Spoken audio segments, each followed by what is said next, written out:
Hi, everyone. I'm Priscilla Stefan here with Lisa Fraley for our guest expert interview for the Soul Profit Circle, which is a year-long program designed to help you feel empowered around money and to step into your leadership, profit, and oh my gosh, leadership. What is it? I forgot. It's money, leadership, and Profit. actually forgot profit. Yeah, I think that's it. I forgot the three purpose, profit, and leadership.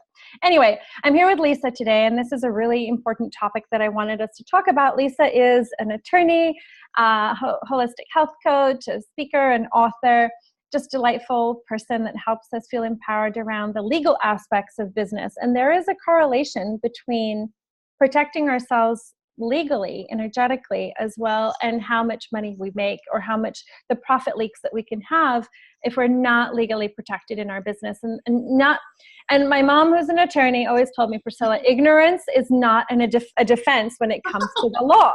And I never forgot that. You think, oh, I didn't know. Well, we kind of need to know if you're in business, right? And so today we're going to be talking about energetic legal boundaries, some simple steps. You know, most of the people that are in the Soul Profit Circle are healers, coaches, primarily, or conscious entrepreneurs, consultants, who are really growing and expanding their business and their presence and their contribution in the world. And you and I feel very strongly that the legal aspects of the business are critical, right? Because it's one of those things where we love surprises. We don't love the unpleasant one or easily avoidable ones, right? Exactly. Yeah. So, hi. Hi. Thanks so much for having me. I'm so excited to be here. And I'm thrilled that you offer this program. Obviously, I have worked with you as my own mentor, my own spiritual mentor, and you are so fantastic, Priscilla. Things that you have said through Akashic record readings and otherwise have totally come true for me. So I'm such a fan of yours and such a dear friend. And I'm just really grateful to be able to share this topic and information, because you're right. The law is designed to be a tool, but it also has a lot of really spiritual and energetic properties to it that most lawyers don't talk about. And that's sort of, I think, what's made me unique as a holistic lawyer and a lawyer that brings together law and energy. Yes, and you have, I can see it behind there, your book, right, from last year, Easy Legal Steps, right, where you talk about, you know, each step, there are 7 steps, right, and each of them correspond to one of our chakras. Isn't that cool, people? We're talking the language of energy for us mystics. So where would you like to start? Would you like to start with your money story or the law? You just tell me where you want to go. Yeah, sure. So let's just frame the conversation just really quickly around the fact that, my background is working as a lawyer in a large corporate law firm. And I love that your mom is a lawyer. We've talked about that. I did what you're supposed to do, right? Like we all do, kind of grow up and get like the big job that you're supposed to have in the big firm. And I was a healthcare attorney, which I loved working with hospitals and doctors and not malpractice, but just really helping around the business side of things. But I didn't feel like my soul was fulfilled. I mean, my intellect was fulfilled and I worked really hard and I did really well, but it wasn't really fulfilling. So I actually left the law firm, which a lot of people don't do, and I became a coach, a life coach actually back then, a million years ago. And as I went through the process, I also became a health coach to kind of get a handle on my sugar, the fact that I was very sugar sensitive. And isn't it interesting when you're not doing work that's aligned with your purpose, it does show up where you find yourself like eating caffeine or eating sugar or completely distracting yourself or reading all the magazines at the time, just absorbing all kinds of trashy novels or whatever to kind of escape. And that was a sign to me something was off. So what happened was, as I became a health coach, a lot of my friends and a lot of people were saying, Lisa, you are a lawyer though. Wait a minute, you're a lawyer. We need you. And you understand the online world. You understand the heart-centered business person. So about 5.5 years ago, I actually created my practice as a legal coach and attorney. But what was important about that is that I didn't want to do it the way I did it before in the big firm. It didn't feel good to me. It didn't feel aligned at all. So it took me a while to kind of ease into, like I think all of us do, Priscilla, and why we love your leadership and guidance around it is to kind of really step into what is true for me, what does feel good to me. And I'm all about the and, as you know, in terms of pulling together the health coaching, the life coaching, the law, and also energy, healing work. And so it has sort of evolved. One day I was sitting at my computer typing, and it just was revealed to me that there were 7 key steps that most entrepreneurs take as they grow in their business, and they aligned with the 7 chakras. So my whole focus has been around how the law is a tool to really protect you, to hold and support your business, to create practical boundaries, but also energetic boundaries too. Yes, I love that. And it's really, do you want to say a little bit more about those practical and energetic boundaries, or some examples of what that might be? Absolutely. So, most people are really scared of the law, right? Initially, we feel sort of overwhelmed, or you can feel like, I don't know where to begin, and it's intimidating, and I don't know what to do. And what I found is that I help people try to make it really easy to understand, and to understand that these are just tools to help create clarity in your business.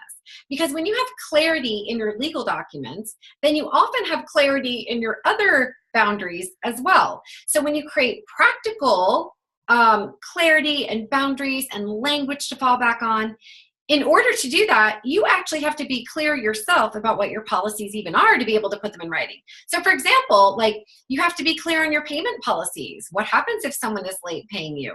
Or you have to be clear on your scheduling. What happens if someone misses a call with you? You have to be clear on your refund policy. What happens if someone asks for a refund? Do you give a full refund or a partial refund, or do you give no refund at all? And when you yourself get clear about these practical legal language, legal documents, you have these 4 walls of your document, essentially your practical boundaries. But what I find is that it also allows you to strengthen your energetic boundaries as well. As you become clear, you shift your energetic frequency into a place where you actually, I believe, don't attract to you as much people with unclear boundaries, because your boundaries had gotten clearer through the process of putting them in writing in a legal document. Yeah. And most lawyers don't look at the law that way, but that's how I see it. I come from a place, obviously, I grew up with an attorney who said, Priscilla, you never sign anything you haven't fully read or that you have had someone else look at as well. And I guess I just have, I guess I'm not proud of it, but I don't like the law, but I always tell my mom that if I were to do anything, I probably would do contract law, because I always want to know what's the loophole? Where is some way that someone can come and attack me? And so I'm always concerned about, how can I just really protect every aspect of this? So I guess there's just that part of me that does not like to be taken by surprise, right? And so I'd like to have my legal butt covered, to be honest. Exactly. And I know that ignorance is not a good defense, right? So I love everything about this. And I love how simple you make the law too, right?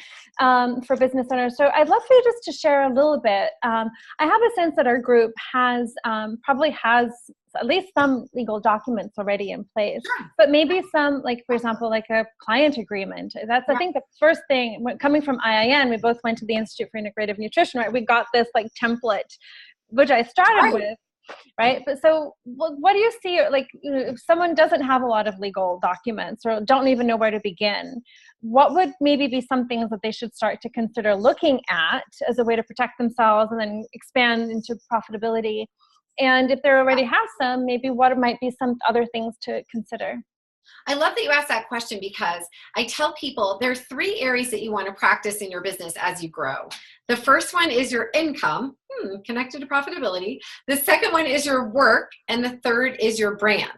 So we start with protecting your income. Why? Because you can't really do anything and grow at any particular rate if you don't have income, right? And so you want to find ways to protect your income. And one of the biggest ways to do that, as you just mentioned, Priscilla, is if you do one-on-one work, you do want to use what I call a client agreement, where you really are spelling out in a written document everything that's included in the program you're offering, everything that's included in your one-on-one package for them, what the pricing is, what the communication will be, what happens if they miss a call, what happens if they miss a payment, the refund policy, what happens if you have a dispute, kind of all those things we just sort of ran through, so that you can create that boundary for yourself and clarity around your own policies around your income. Because all of us have money leaks, which, show up when we least expect them. No matter how far you are in your business, things will happen, because I also believe that as you start moving to a new level in your business, sometimes we get little money leaks where people ask for refunds or they don't pay or something happens to get our attention to plug that so we can go to the next level of our business. And having that client agreement at least gives you at least a tool to get clear about where you draw your boundaries. Then you have to energetically stand in them as well. I agree with that. And that's another part too, is really holding the space. What do you notice happens when people just even consider, okay, I've got to do this law thing, don't know where to begin, or about the enforcing? Do you notice certain specific fears around, well, what if people get mad, or will they, Yeah, totally. Totally. What happens emotionally when people start to enforce legal boundaries? That's a great question. I actually write about that in my book quite a bit, because I think it, not only do we get clear about what our boundaries are, but then it can be really scary to feel like, especially if we have a people pleaser in us, we don't want to make people upset, or if we're scared of coming across as harsh or unkind or bitchy or whatever. We don't like, when you're heart-centered or spiritual entrepreneur, that's the last thing that you want. You do not want to be coming across with negative energy or scarcity energy, or, feeling harsh. And even if you're a strong woman or man, even if you're a strong person and you have really clear and confidence about you, clarity and confidence about you, it still can be scary. And so part of what I love to do is tell people how to have the languaging to use when they're asking someone to pay, or asking someone to, actually reschedule a call, or that they're going to forfeit a call. Or I try to help people with the wording and the language so that it doesn't feel so scary. Because I think anytime we get out of our comfort zone and we do have to enforce a boundary, if we've not done that, it can feel scary, for sure. I totally honor that.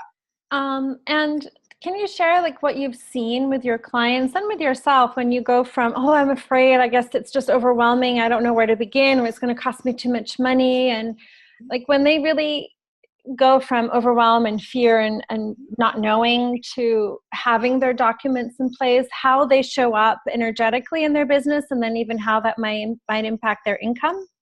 Great.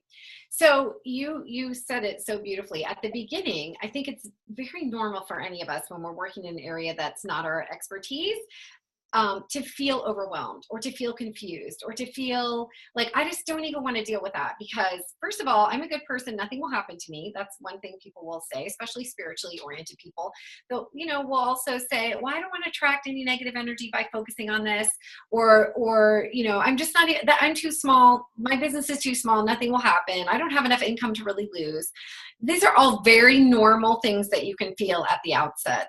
I hear it over and over again. I've been doing this for over 5.5 years. I've been a lawyer for 22 years. Like, I've heard this over and over again. And so what happens, what I've seen from working with hundreds and hundreds of clients, is that as you take the step, what happens is your energy shifts, because you are recognizing that you're taking control of that situation. You're standing in your leadership and your power as a business owner, and you're saying, these are my policies. I'm a professional business. I want to be taken seriously, and I take myself and my business seriously. And so I have policies that I put in place. And when you make that commitment to yourself and your business, you do energetically shift, because you're showing up as a different version of you almost. You're bringing out your leadership. You're bringing out, and this is what you teach all the time. You are clear about the work that you're doing, that it's aligned with your purpose, that you are standing as a leader. And then I believe, the more clear you are, the more direct you are with love, the more you have your boundaries, the more you know where you draw your lines, the more that leads into you feeling confident and courageous to go out and create additional sources of income. So it does lead to more profitability and income.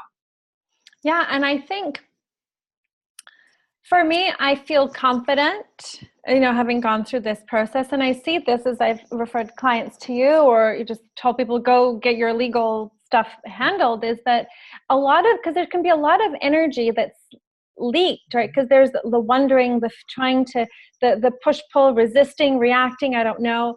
Whereas there's so much energy that then is freed when you are clear and you set those boundaries. And energetically, like you said, it can be a great filter of like, maybe, what I call the crazies, whatever that is for you, right? Yeah. Kind of steer clear, because they're like, yeah, And I love how you talked about some of the mind chatter that, can go, oh, maybe I'll just deal with it, when something happens. I guess I just don't have the money for it now. I don't even know where to begin. That's not a priority. My priority is getting my next client, right? And so it's just going to feel like an afterthought, or maybe something for when you're more established. But building that foundation from the beginning is really important. And that I believe includes, legal documents. I did that the first year in business 7 years ago, Absolutely. I know. I'm glad that you mentioned that. And again, lucky for you that you have a mother who's a lawyer who's already primed you to be thinking about it.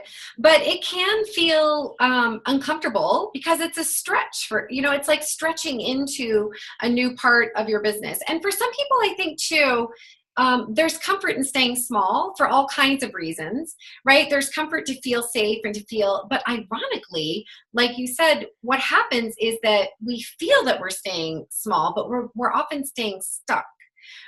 And what happens is when legal documents are not foolproof. They're just like anything else. Like I was thinking today about that. Like, you can wear a seatbelt in your car to help protect you, but it doesn't mean you're not going to get into a car accident.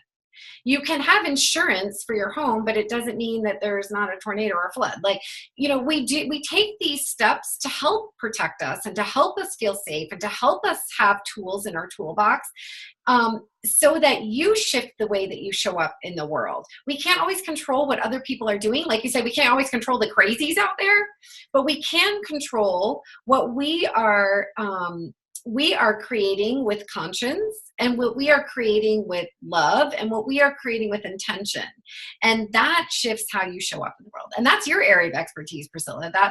That changes how you show up in the world when you're living on purpose. I've learned. It does. Yeah, it does change. It really does open up that sense of confidence, and just it's amazing. Like, I think there's a parallel between the law and me in terms of my work, but when people have this like relief of going, yes, okay, confirmation, I am on the right path.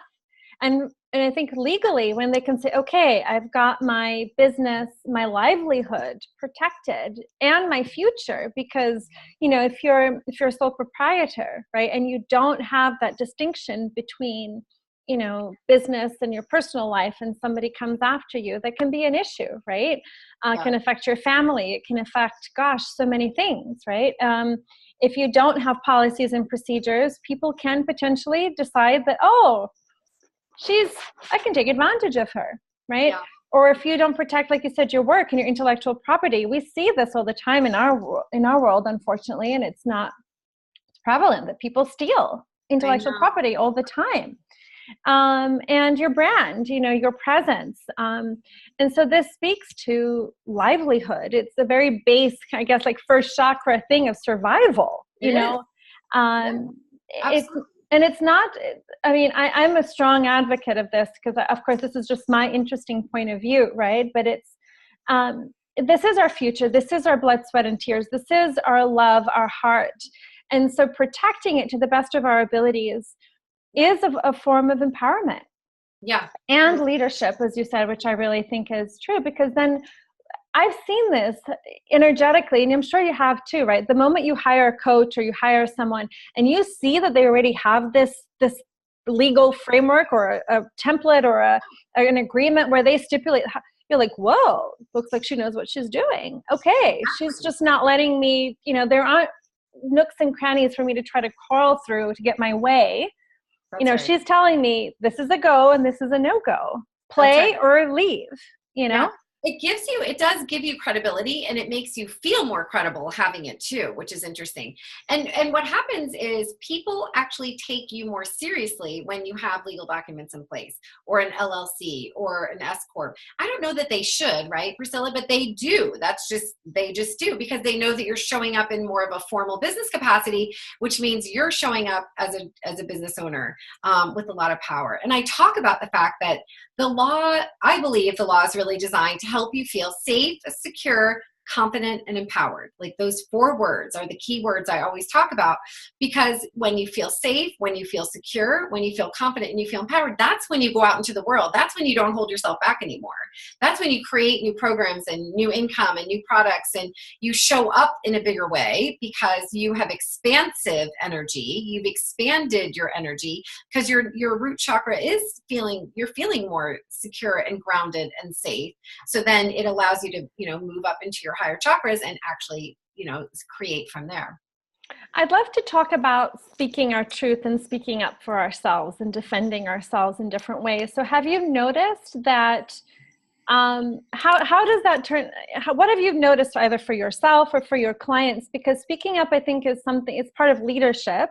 It's a way for us to defend ourselves. And I've noticed for myself, it can be one of my greatest learning curves, right? Because I get scared. I'm terrified of conflict. And I have had, I don't think I've ever shared with you, and I won't go into it, but I've had a couple of instances, I think 3 years ago, when a coach kind of stalked me that I'd worked with and told me that sent me this very long Facebook message about how I was copying her work and how I was, people had, she had found people to corroborate this. And I got, the impact of me was like, this is not true. Mm-hmm.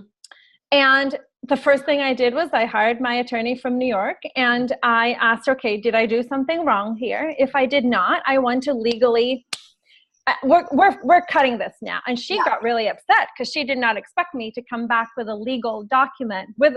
She said, and she actually said to me, well, if you hired an attorney, it only shows that you probably had something to hide or you're defending yourself. No, I'm defending myself because you're just making false accusations about me, and you're not, this is over now. Exactly. And it was hard because she wanted to make me wrong. She blocked me. She did all these kinds of things. And I thought, okay. And anyone who knows you would never copy someone else's work. You're always bringing information through you. And the funny thing is that she actually rebranded to actually say that all her work then was soul related after I'd worked with her. So it almost actually reversed. That's not here or there, but the point is that it can happen with the best of intentions. And I've had, and one other thing that we talked about too, is that I want to briefly talk about, was how in 7 years of business, I had maybe 1 or 2 refund requests. It's never been an issue. And then in 2018, I had 2 different chargeback situations that I'd never had, and I lost both of them. And also realizing, like you said, that the law, even when you do have documents in place, it doesn't mean that you're always going to win, that you're completely protected. And I will say that I'm still a bit shaken up about this because but it's good to know. It's just good to understand. So it is real. Yeah, go ahead. No, well, first of all, in the first scenario you described, like one of the things I just love, I mean, it's so unfortunate that woman was charging you of false accusations. That's the worst feeling. Your heart beats, you almost sweat, like it's terrifying. It was terrifying. Oh, because you feel unjustly accused. And of course, I tend to, when things happen like that and we relate to it that way, that may have happened in our prior life that we might have had where we were unjustly accused. Yeah. And something's being triggered. But it's terrifying. And what I loved about you in that scenario, Priscilla, is first of all, the first thing you said was it was not true. Like you declared your truth right there. This is not true.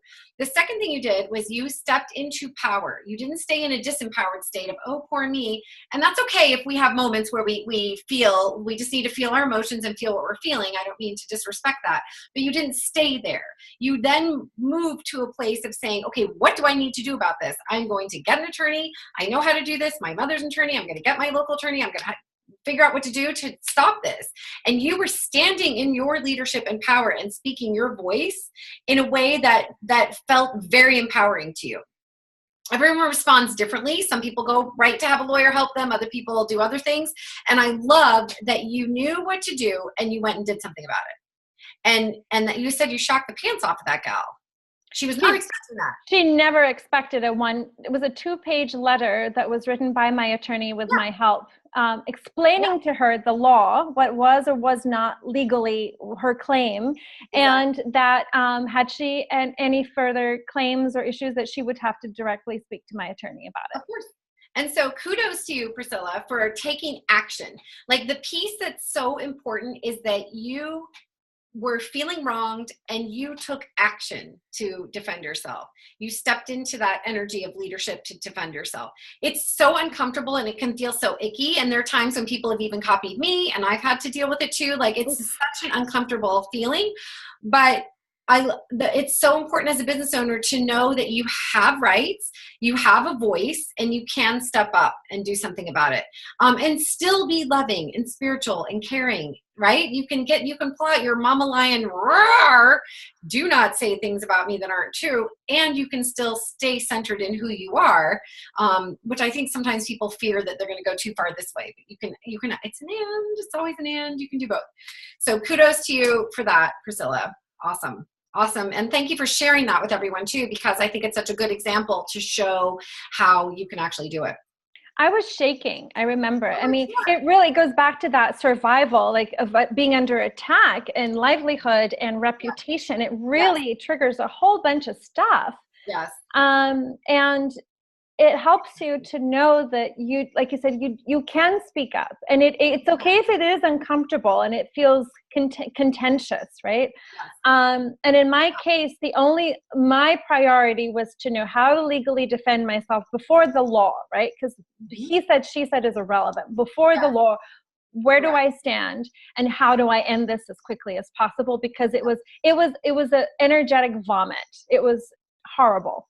And you know what? It's funny because I also say to people, and I wrote about this in the book too, Easy Legal Steps, is that when you have your legal documents, it actually can stop the emotional part of it, because like you said, the law actually takes care of it for you, or the sections of your legal document can speak for you. You don't have to engage in that communication. You have now relied on the law, which takes some of the emotion out of it. And that can be more comfortable too for you. That can be more safe because you know you're making a legal argument with your mind rather than feeling all the emotion. It's an empowering place to be. Now, like you said with the chargebacks though, it doesn't always mean it will work, right? Let's just be honest and real about it. It doesn't always mean it will work. Chargebacks are tricky. Chargebacks are one of the hardest things I think for business owners, because credit card companies and because of our consumer protections law are so in favor of their clients. Like, they're so in favor of erring on the side of if it's the client, their client, the client versus you, the credit card companies usually take the side of the client, at least first, and sometimes always. And that can definitely feel disempowering and upsetting. Even if you have a client agreement, or even if you have your agreement in writing, sometimes the credit card company, it's not a part of the review process to actually look at that information, or even if they do, it doesn't feel like a fair process. And it's very frustrating and it's very unsettling. And so what I like to say to people is that when that happens, and it doesn't happen very often, right? But when it does, sometimes it's just it raises the awareness that you're going to shift, or that you're in the process of shifting to a new place, a new energetic place, a new place of profit, a new place of business, because you've gotten to the place where you're not going to tolerate that anymore. You won't tolerate that behavior from people anymore, or at least very often. So I do believe there's energetics at work when those scenarios happen, even though legally it can feel very frustrating. That's why it's an and. That's why it's, the clearer we get and the stronger we get and the more we stand in that money power, the more that those situations don't show up as often. But when they do, I think they're just a sign that good things are coming and we got to close up any leaks that might exist. It's true. And I love how you say, well, there's an opportunity here versus, oh my gosh. I will say it did shake my confidence, because I felt like my no refund policy all of a sudden was just going to get, whacked, and there's no point to it, because anyone can, just go to their credit card company, say it wasn't true, and you potentially even get free services, because what are you going to do about it? Right. So it really, I don't know, energetically, I felt a little bit like my butt was out in the open with that. Yeah, but it's something. I get that. I totally get that. And it's an uncomfortable feeling, right? But I bet you now on this side of that scenario, you are very strong and clear about your refund policy and aligned with it energetically. Or if you're not yet, I invite you to do that. Yeah, and I think also the guidance I got in the records around this also was because the few chargebacks that happened were with people that were referred to me. They were for very small paid sessions. I think it was just one of those things where somehow a misaligned energy just got through and the energy got wonky. And that's why more and more, so the lesson not only on the legal side was to understand what can happen with these things. It's a viable option. Someone, especially if they are malicious in some way or whatever, they can do that. And to use your it's also an opportunity in my case to be even more selective about who gets to play in my space, because the work I do is very sensitive. And I love that you recognize it can be misaligned energy. Even when we're coming from a heartfelt place of wanting to serve or wanting to help, like your energy is in a really good spot, but sometimes it can get a little wonky, as you said. And I do personally also believe when those things happen, this is just a personal belief, that it will come around to you in a different way, because that was sort of like karma will correct that, because that wasn't fair. That wasn't just. That wasn't right. That wasn't appropriate. I mean, you provided services and they're saying that you didn't. That will come back to them, as we know how that works. Not that we wish that, but that's just how that works. And I believe somehow that income will come back to you a different way. Clearly, that's my spiritual approach to life, not the legal side. But the law isn't perfect. I mean, think of all those poor people out there who have been imprisoned for years and years and years who are completely innocent, right? Like something put them in that position to be in that circumstance, but the system is not perfect. The law is not perfect. None of us are perfect. So all we can do is just focus on continuing to have greater clarity and just standing as a leader in our business and using our voice. And you have done that beautifully. It's just sometimes there are things that just kind of happen. It is, and I will speak about this for the coaching industry, where I have always personally just noticed about confidence, about speaking up. Right? I can only speak from my point of view of putting other people that have made more money or seem to have more success, putting them on a pedestal, and there's always that schmoozing, kicking ass piece, right? And I think that sometimes it is possible to tolerate or dumb down or shut up when you really have something to say, and maybe there's a nice diplomatic way of expressing ourselves without creating too much tension. Mm-hmm. But and actually, I'm proud of myself. Yesterday, I had something come up and I actually spoke my mind, whereas before I would have just been like, oh, let me push it, just under the rug and not create a big to-do about it. Yeah. But there's a part of me that's like, hell no, I'm ready to say something. Right. Well, and that's like the word that I learned in life coaching school was tolerate. That's the exact word that we learned, is that we tolerate things until we get to the place where we don't.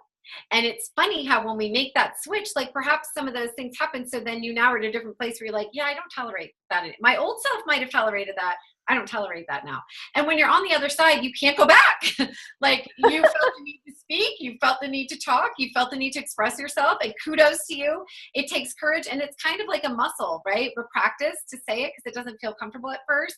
But kudos. I mean, fantastic.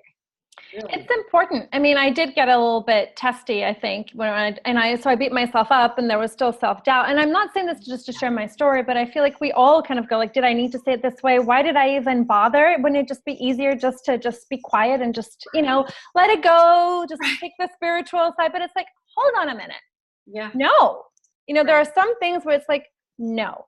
And it's just, I think every industry has its own version of this. And it's just about being mindful of what are your boundaries, where are you willing or unwilling still to speak up for yourself and for what is true for you. And it doesn't have to be testy or rude necessarily, but where can you just say, hold on a minute, this doesn't feel right to me. Can we look at this in a different way? Because yesterday it was just, I was like, no. And so Yeah. Yeah, and we practice as we go, we learn, right? Maybe there's a different way to say this. Maybe I need to step back before I respond, you know? Well, when we're saying no, or we're speaking our voice for the first time, it's kind of like, you know, like you are when you're a child, and not to suggest you were a child, Priscilla, just bear with me. We aren't used to speaking this language. We're just kind of like, no, because we don't know we haven't refined it as we've gotten older. That language it's like speaking a different language. We're kind of like clunky. It is, yeah. It doesn't have the flow. And it can create that self-doubt. You know, it can make you feel like I shouldn't have said that. And I think learning how to say no my sister always says, you can always speak the truth with love. And I love that. You can speak the truth with love. And it helps me position myself in a place of coming from love first. My whole brand is around legal love, obviously, like how love and law actually can come together, and you can do both at the same time. So you can be compassionate, and you can be kind, and you can be gracious, and you can say no.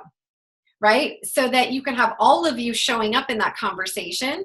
It just takes us all, I think, practice and distance, emotional distance from the situation too. We tend to be more like, blah, when we're right.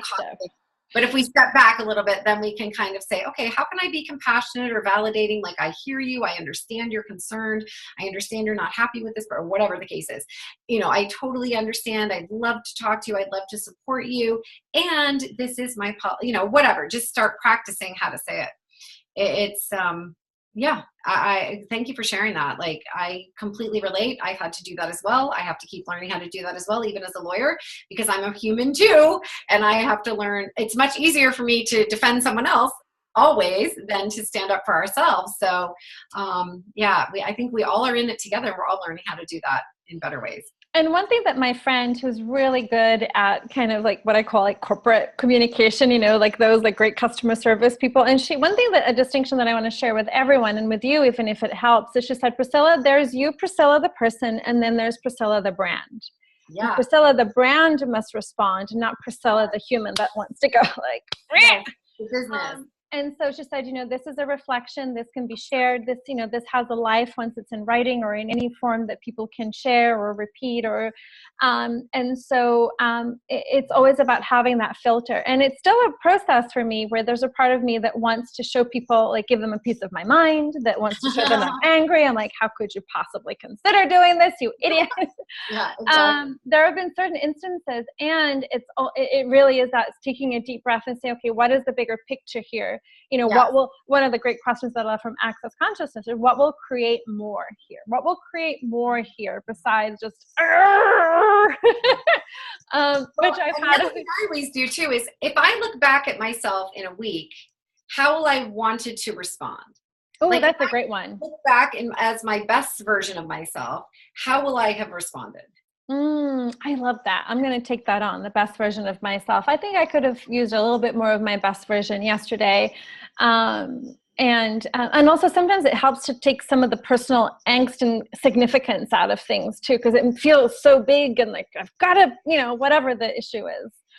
Well, and I think we also take it personally. Like, you know, you go back to Don Miguel Ruiz, who always says, don't take things personally. When someone's being triggered, even if they're asking for a refund or they don't want to pay or they're mad about something, you know, we consciously know it's not about us. It's really not about us. It's not about us. It's not about our services. It's one thing if we haven't provided, you know, we said we were giving 10 calls and we've only delivered 8. Like, it's one thing if we haven't done something we said we're going to do.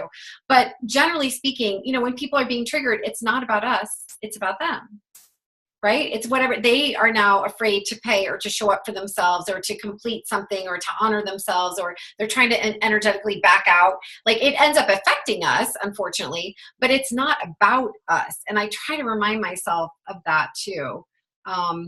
We just happen to be, there's a part of us that's receptive to that for some reason that we can take and turn into a learning, but it's not really about us. That's a very good reminder. And I was talking to Alex last night about this as he was helping me navigate my emotions. It really gets us fired up, right? There's always some level of that, you know. It's a sensitive topic. It does feel personal. It's our work, it's our livelihood, it's our money, reputation. Alex is always like, well, can people talk behind your back? And I said, yes, they can. They probably already do. There's nothing I can do about that. The best I can do is be honoring, present myself to the best of my ability within my humanity, and then to trust that, the truth will prevail, or that, I'll find my way through this. But one thing I will say, Lisa, and I just feel called to say this, is that what I have allowed myself now is to not allow myself to make choices or dumb down my voice out of fear of retaliation. For me, my past has always been a terror of conflict, because every time I actually do speak up, I feel like I get slammed in return, right? Like the retaliation is even bigger than, it just feels horrible. And so for me, it's about, am I willing to really speak my truth? Regardless of people's judgments, their retaliation, or whatever harm they may try to do at me, So basically, honoring my truth is now more important than, to the best of my ability, I'm not perfect, than just sweeping things under the rug because I don't want to rock the boat. And Priscilla, not to turn the table and ask you a question, but so with all of your knowledge and access consciousness, so how do we help ourselves stay in a place of feeling safe while we're doing that from the energetic side? Well, I think it goes back to that sense of being aware, right? Aware of our emotions, aware of our triggers, aware of our truth, what feels really true for us. Where we're willing to speak up in a loving, kind, generous manner, but still firm. And then, Access talks about the willingness to receive judgment, right? Knowing that judgments are always a lie. And that, actually Access says, say that again. Judgments are always a lie. A lie. Yes. It's always a projection of someone else's point of view on you. Like you said, remember how you said it's never personal? It's that same thing. A judgment is always a lie. So that's why Access says that the more willing we are to receive judgment, usually the more money we make, because we're just, okay, bring it, and so I think I would say, I'm willing to have people, how much are you willing to allow? It doesn't mean you accept or you don't temper it, but are you willing to have people badmouth you? Are you willing to have people hate you? Are you willing to have people spread lies about you? Are you willing to whatever, right? To be in conflict if need be, for the sake of it, because it's the resistance to the judgment that creates the energetic barrier, the block. But if you lower, kind of what Access calls, lower your barriers, right? And you open yourself and just, okay, I'm willing to receive it. Can you feel like how it feels just more spacious? Yeah, totally. I'm not like, if I just look, if I energetically lift my barriers, it's almost like you can feel it. Like I'm like, there's this wall. But if I lower it, I can feel that. Can you see? Like all I did was energetically in my mind, raise a wall and lower the wall. I know. And so it's the same thing. It's almost like if there's not a wall to bounce off, like to fight, then it's like, it's kind of like Teflon, right? Well, what I love about what you're saying too is that's how I personally view legal documents. They're not there to be like, I need to protect and create this strong fortress around me. Like that might be what's happening, but that's not the energetic purpose of that. The purpose is for you to drop the walls because you have a foundation. It's not always perfect. There might be a little crack in the foundation over here. Might be a little leak over there. But generally speaking, you have this big, beautiful building with a firm foundation, a big brick, beautiful building with a firm foundation where you can safely and lovingly conduct your business, right? Doesn't mean it's perfect. You still have to mow the grass. You still got to cut the weeds. Like, there's things that come up. But overall, you have this beautiful structure to hold and support your work so that you can let that guard down and know that you have something holding you up so you can go out into the world. Like what a beautiful parallel to what you were just saying. I love that. And I would love just to spend a couple minutes around your money story, because I love you said the spender saver thing and how you're really taking care of your books. Just share with us a little bit about your money story, because you really have become very, very successful in your business financially too. And I'd love to hear how, you went from debt, which you said, right, to really, lots of shoes. Okay, so I worked back at that big law firm. I spend a lot of money. I'm a spender. My sister's a saver. We were very fortunate and grateful to grow up in a home with resources. We didn't have to pay for our college education and or law school education. And at the same time, that was great. And my parents were wonderfully generous. And I didn't necessarily know how to save money for things. There's always a little, there's always an and both sides. So I spent a lot of money and I incurred a lot of debt, like mortifyingly embarrassing amounts of debt, which I have now worked through. So I'm not afraid to share what it was. But if you actually look at it, it's horrendous. Totally acknowledged. $70,000 of credit card debt over the years. That is ridiculous. And what's interesting about it, though, is once I started working on my money story, and all that debt is paid off, by the way. In fact, we are just 1 year away of paying off our $15-year mortgage. We have 1 year left where we will have paid off our mortgage, our home. We will paid off 2 cars. We will paid off our boat, all in the 1 year, done. So clearly I've come a long way. But I have to say that what I think the gift was now that I didn't realize then was that I could hold a large capacity for debt, which also somewhere energetically meant for me that I have turned that story into meaning I can hold a larger capacity for income. Because it's this other side of the coin, right? I'm not suggesting people go out, obviously, and get a lot of debt so that then later they can have the other side of holding a lot of income. Just go straight to the income side. But for me, since this was my journey, how do we take our lemons and turn it into lemonade?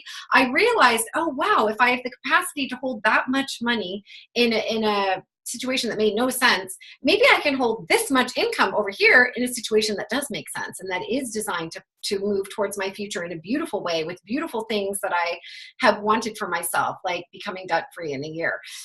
That I turned it, right? And we all just have to take our story and turn it. So for me, money, I've learned, is a tool to support me. It's just energy. We can manifest it whenever we want to. And that for me, the goal is to just remove the blocks to receiving and allowing the money.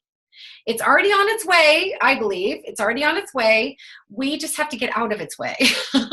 We have to get out of its way and learn how to do that for ourselves. So that's my money story. And I've been doing this business now for 5.5 years. And I'm very, very grateful to have received as much as I have. Receive is what it says right here. And I will say I have to practice stretching my receiving muscle to receive more and to feel worthy of receiving more and to feel deserving of receiving more and to feel comfortable receiving more and to feel accepting of receiving more, and how that shapes and shifts my identity. Because I'm not someone who just does things for the money. Yes, we all want to have money and it's nice to have a beautiful livelihood, but that's not why solely that I do it. So it's been an interesting journey of growth. So that's my money story. In like 30 seconds, if you can you share us a little bit? Because I'm sure I'm thinking well, how did you change that money story? I mean, I know you've taken programs and was there a couple of maybe insights or nuggets that you can share with us that helped you? Yeah. First, I had to release myself of the judgment and the shame for having that much debt. I had to release myself from it's no different than we do with food or with shopping or with whatever vice we think we have. We beat ourselves up and we have shame and we hold that shame in our body and energetically.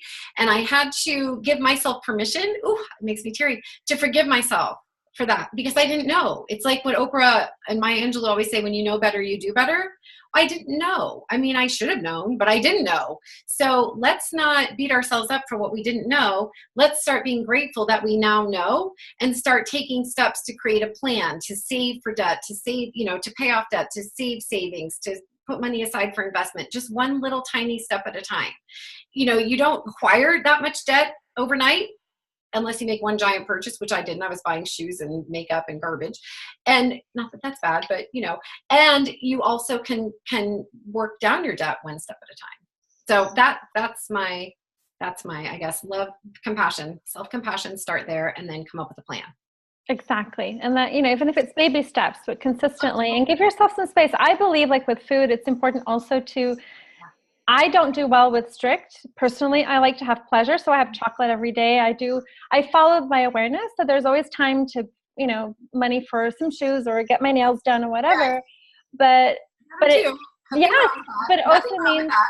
that it's that conscious choice of I'm Exactly. choosing this Conscious spending. versus, oh, I'm just gonna just blow this money just because I That's can it. or because I feel bad or whatever like that. That's it. I was spending a lot to try to feel better, not knowing that I was trying to feel better. So that's exactly it. It's just, you're right, Priscilla. It's awareness and consciousness and then choosing. Yeah, and also, what's the motivation behind this? Am I doing this to keep up with the Joneses because I don't want to feel poor, because I want to look a certain way, or, what is that story, right? What's the narrative behind our spending, and why we're looking? And it's okay to want whatever you want to have, and just be really aligned with that, why you want it. And so I know that you have a free gift for our community. It's a little e-course, right? The 7 days. Can you just tell us a little bit about it? And then I'll be sharing the link in our portal and the promo code as well for them. Great, thank you.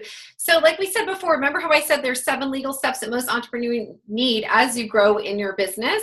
That I've created a little course called 7 Days to Get Legally Enlightened. I have to remember what I called it. And so each day you get an email about one of the legal steps and how it connects to the chakra and why you need it and what it is. It's not designed to say you have to go do all this right now. It's designed to just help you become aware of the steps that you might need depending on what you're doing in your business as you grow. So I'm just really thrilled and honored to be able to share it with you. So thank you, Priscilla. Yes, and there's a very lovely, generous code for you guys. You'll see it in the portal. Lisa also has a beautiful book, right? Easy, what is it? Easy Legal Steps that are also good for your soul. Yeah. And so you can find that on Amazon. Just type in Easy Legal Steps. And also I have a podcast that I started in January called Legally Enlightened, which you can find on iTunes or on my website at lisafraley.com/podcast. So this is all lots of free, really valuable content information that you can have access to. And you can always talk to Lisa for a discovery call if you don't know where to begin. She has templates and courses and a range of ways that you can get legally covered with love and go make more money and, chop off those profit and energy leaks that might be holding you back. I am so grateful. And, Lisa's site is lisafraley.com. If your community is interested in the Soul Profit Circle, just go to priscillastefan.com, and in the services, you'll see Soul Profit Circle. We're an ongoing enrollment program. So even as we're going along, you can always join in as we go. And I use the tool of the Akashic Records to help you become empowered with money and to step into leadership, purpose, and profit with ease. And let me just say that it was Priscilla's Akashic record reading I did with her where she told me I was going to write a book. In fact, she told me I was going to write 3 books, but I was like, let's just start with 1. So that whole book is thanks to you, my friend. Well, your guides planted the seed and you followed it, and you harvested it, which was great. Well, I'm going to let you off to your next call. I'm so grateful for you. Thank you so much for sharing your magic and your brilliance today, Lisa. And I'll give you more details of how to share and all that stuff. And thank you so much for your generosity. All right, guys. Bye for now. Okay. Bye.